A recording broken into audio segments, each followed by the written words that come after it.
2011X, a killer that's considered by many to be useless, ugly, impossible to win with, stinky, not fun, even a disgrace. And in my opinion, all of these are wrong. I'd even put 2011X as the best killer in the game right now. And because he won't be receiving any changes until his rework next year, I've been motivated to make a guide on him because, frankly, I haven't seen any guides that go in depth with his playstyle or even some of his text. This video is going to be split into 3 segments. The first part is going to be about his playstyle, how you should play him. The second part is going to be about all of his text. And then the third part is going to be about his specific character interactions in the game right now.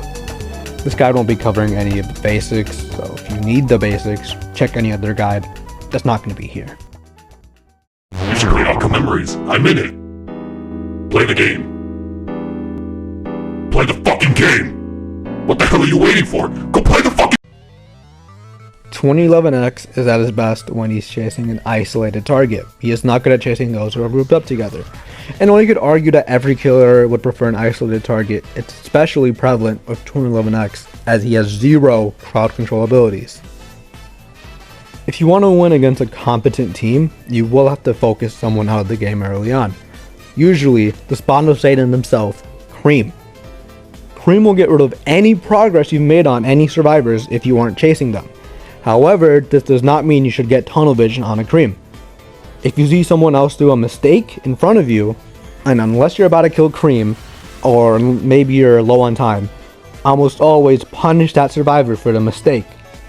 I do recommend though that you leave a mental note on Cream's location, as if you leave Cream alone for too long, you're gonna have a bad time. Right. I'm now going to cover a real match spanning from the era of the game all the way to the end game, showing everything I said and more. This round was recorded against Team Protocol, the competitive team I'm in. Anyways, when you first load into the match, you should prioritize finding either Cream, Tails, or Amy. The reason why Amy is an early game target is because Amy is most likely to have rolled bad cards at the start of the match compared to mid or end game. I attempted to go for a floor bang here as I saw that the survivors were moving to the hallway of Doom's spawn point to prevent a cheeky invis tech, so I imagined that a floor bang would be the only way I could get value out of that, which I fucked up. Shortly after, I get a cheeky M1 on Knuckles after he's charged to get right next to him, putting him at risk of being downed early. I considered going after Amy as she's all alone, but if I chased Amy here, Cream would have healed Knuckles and I would have lost all pressure I had from that early M1, so I go back on Knuckles. A few seconds after, I get a hit on Cream, and then I proceed to chase Knuckles for a few seconds, and because of that, because I left Cream alone, I proceeded to lose a lot of progress on Knuckles and Eggman, which was a bad play on my end. I got punished. While chasing Cream, I see that Knuckles missed and wasted his punch cooldown, and because of that, I go and try punishing Knuckles as the entire team was with Cream, and Cream can only heal Eggman for a measly 18 HP. Eggman saves Knuckles here, but in the process allows me to get a hit on Amy because I had iframes from hitting Eggman's shield. Shortly after, Sonic stuns me here, but this snowballs into me getting a hit on Amy without any threat of a stun because of my iframes. I then predict Knuckles' punch, wasting his cooldown, and I proceed to down Cream with an invis tech. I use Rage immediately after knocking Cream because I realized I was put in a really good spot here. Landing the hit earlier on Amy put her low enough so I could one-shot her in Rage. Knuckles wasting his punch means he couldn't use it to tank any hits in Rage mode, and most importantly, Cream got downed. While in Rage mode, it's really easy to tunnel people out as you could catch up to them even with the speed boost they get from getting downed. This all started a huge snowball effect leading to an eventual lobby wipe. I'm going to play a few seconds summarizing how Rage went right here.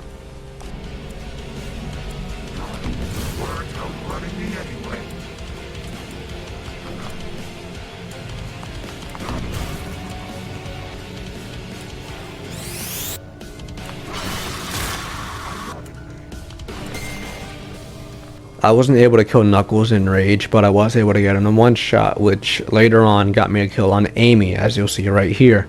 I got a double hit on her for being too greedy with her stun, which basically cemented me getting a server wipe as Knuckles had 1 life, and there were only 4 people alive.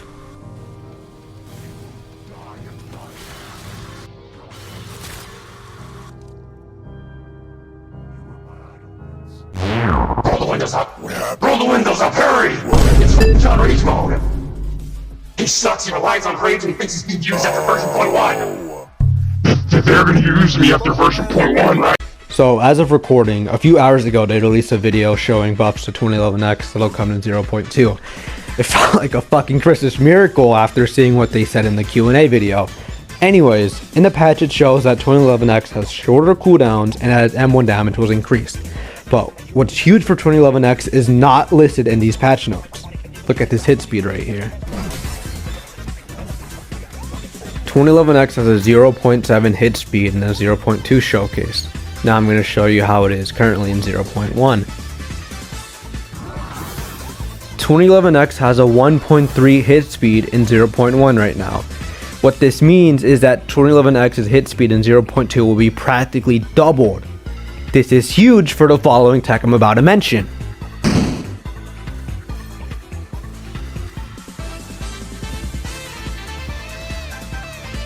In 0.1, you could somewhat reliably land double hits on survivors, especially after an Invis tech. It's done by predicting where the survivor will be before they get the full speed boost from being hit. As right now, as of recording, it's an acceleration and not an instant speed boost.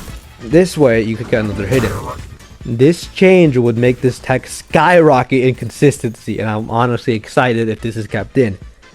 2 hits from 2011X is fucking scary and usually could kill people most of the time.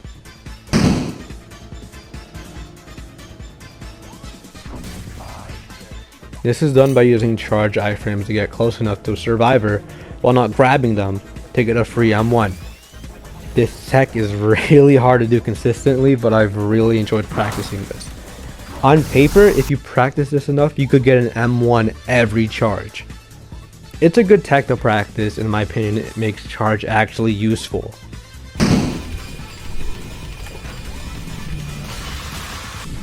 This is the most well-known tech for 2011X, but it's done by uninvising out of the 75 stud range of any survivor, not get the startup animation. And usually this gets you an M1 if done correctly. This tech is simply done by uninvising and immediately jumping. It's really good to get out of I'm keeping this in, I don't care. It's really good to get to some out of reach spots and allows the following tech to be possible. This is honestly my favorite thing to do on 2011X, and it's really nasty. And it's possible because hitboxes don't care if there's a wall or a floor in the way, allowing you to get the hit. Which that segues into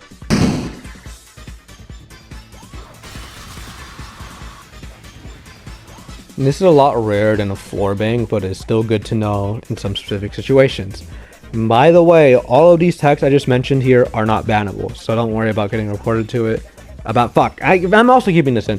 Don't worry about getting reported for this. I've talked to people, they said it's not bannable, yada yada. Use D specifically without worry.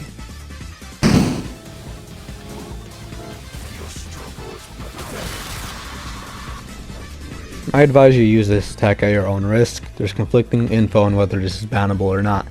Anyways, this is done by simply M1ing at the same time the charge kills someone, which gives you double the time. I like to note, by the way, I do this all the time and I haven't been banned. But once again, use this at your own risk. Oh, the fucking goal! Okay. Same case as the previous tech, use it at your own risk. Anyways, this is only possible and not perfect, obviously, and applies the same principles that the floor bang and wall bang tech apply, which is all hitboxes do not care if there's a floor or a wall in the way, it'll still land. This gets you extra damage from the void and isolates you and your target from the entire team, which is huge when you land it. I do this all the time, haven't gotten banned. Once again, use this at your own risk. This is simply done by using the fact that your hitbox lasts for around half a second to get easier hits in by dragging the hitbox. It's especially useful against people trying to juke you out. There are some techs from 2011X that I haven't mentioned, but they all either fall into the same tech I've already mentioned, or simply way too niche to warrant a whole explanation on it. And I want to finish this video before 0.2, so yeah. On to the character matchups. Here I come. Alright then, bring it on, you big-faced hog. You're not that bad for a faker. What? What do you mean? I didn't give you time. Wait, Knuckles, what are you doing? Sonic? Hey there, Knuckles. No, yeah, I think you threw Sonic. Alright, just stop that. What the fuck? Wait, what are you yelling at? I can explain. A quick disclaimer before I get into this section. I'd like to clarify that all of this info is coming from base 0.1.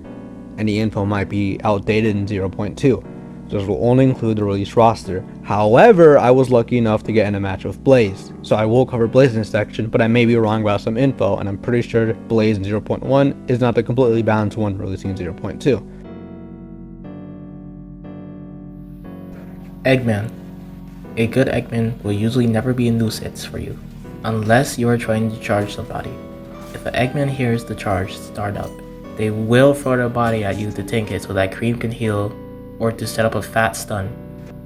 You also shouldn't worry about Eggman using their energy shield to body block, as most of the time, all it does is just give iframes to you to avoid other stuns that actually matter. But keep in mind, once you hear that ding sound twice, it means his shield is over. And also, never leave an Eggman for last man standing unless he's low. Sonic. I'll revive him right The now. average Sonic in a public server my God. isn't exactly the greatest, especially in an LMS situation. However, if it is a good Sonic, they will be a nuisance, specifically with peel out. My best advice for dealing with those Sonics is simply getting rid of his dodge bar.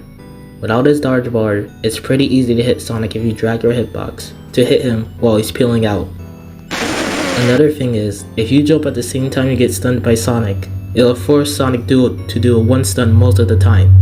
It's still possible to happen, but not too likely. Knuckles.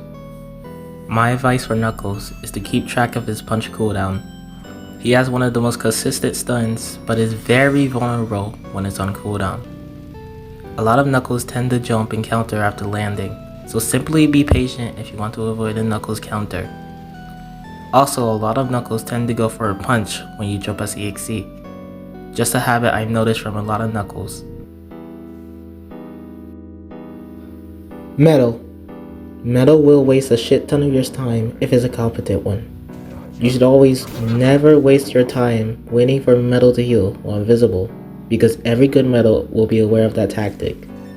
If you see Metal charging at you, and you know his heal is on cooldown, let them hit you. Metal will be in danger afterwards, and there's a good chance you will be able to kill them. But just like Cream, don't get tunnel vision on Metal. Tails is more vulnerable than Cream when he doesn't have his glide cooldown ready, so make sure to take advantage of this while you can.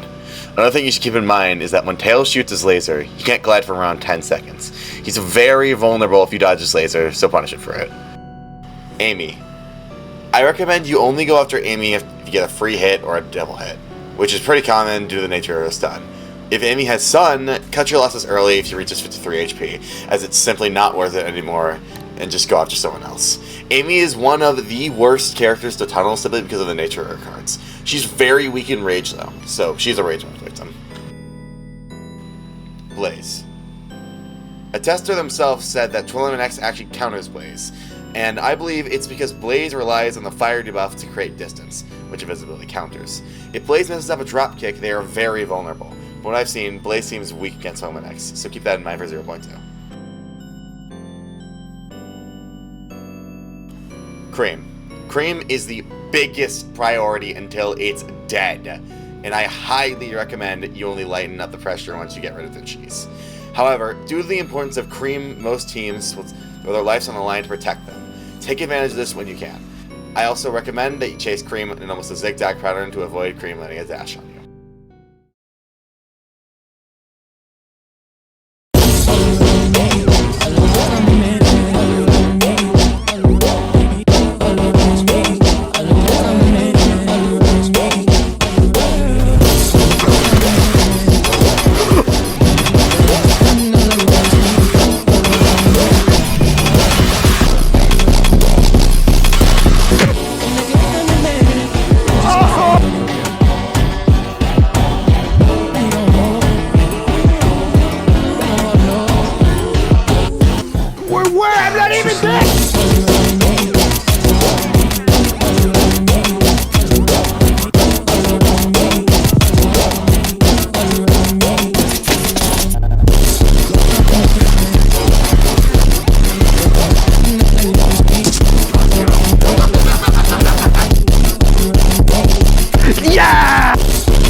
That felt good.